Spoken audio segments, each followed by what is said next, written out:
What do crime survivors think of Mayor Brandon Johnson's plan for a task force to make Chicago safer for black women in particular? The call for a task force is the result of our Investigating Injustice series, which found black women are disproportionately impacted by crime in the city. Tonight, Dorothy Tucker is talking with survivors and experts, discovering what they want to happen now. You're off to the left.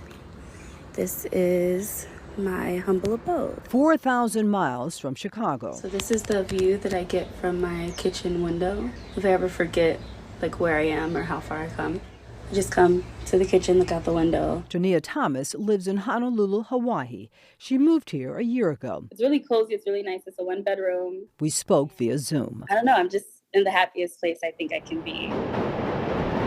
She fled Chicago. After, from the assault and just the aftermath of that, the turmoil, rage keeps me up at night. We told you about Tonia's turmoil in our CBS Chicago series, Investigating Injustice.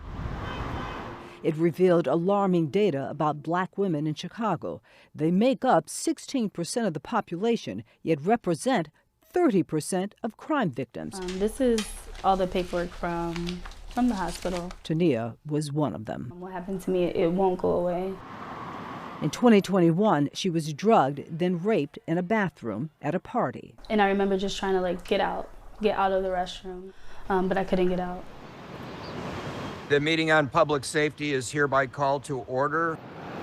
A lot has happened since we last spoke with Tonia. Black women represented 24% of property theft victims. CBS Chicago presented our findings to the City Council Public Safety Committee. As many of you have said, murders of black women go unsolved. We sponsored a resolution. And the mayor followed up with a promise to create a task force to really begin to dig in deeper of how the city of Chicago can show up to provide true protection for black women and black girls. When you hear the mayor, your thoughts?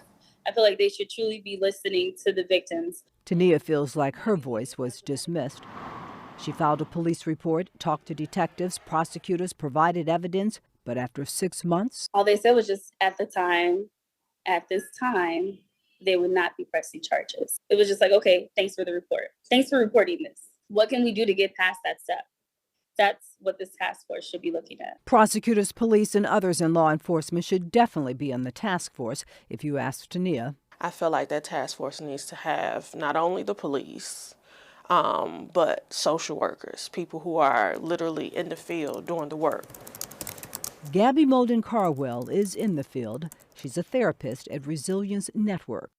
She's also a victim of sexual abuse by a family member when she was just 11 years old. Yeah. For her, the task force must include educating the youth. Teaching them what good touch looks like, what bad touch looks like, what consent looks like, what secrets look like. Because secrets for us equal danger. I appreciate that the mayor has taken the plight of black women in Chicago so seriously. Geneva Brown is a former professor of criminology and now works on criminal justice reform.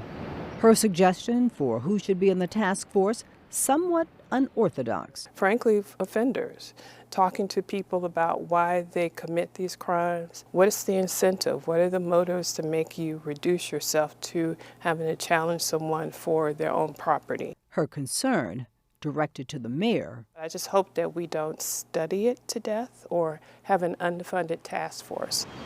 Brown points to the Commission on Black Girls in Columbus, Ohio as a model task force. It's part of the city's budget, more than $300,000 to support equity for black girls. This has to be an ongoing, continual task force that goes on beyond, hopefully, whatever administration is in office, for this to be taken seriously. That is the hope of all the women. I think the concept of the task force is really excellent, definitely needed. Looking at the numbers, looking at us being a minority, but being the majority of crimes, it's unfathomable. We will continue to bring you updates on the promised task force. Dorothy Tucker, CBS News Chicago Investigators.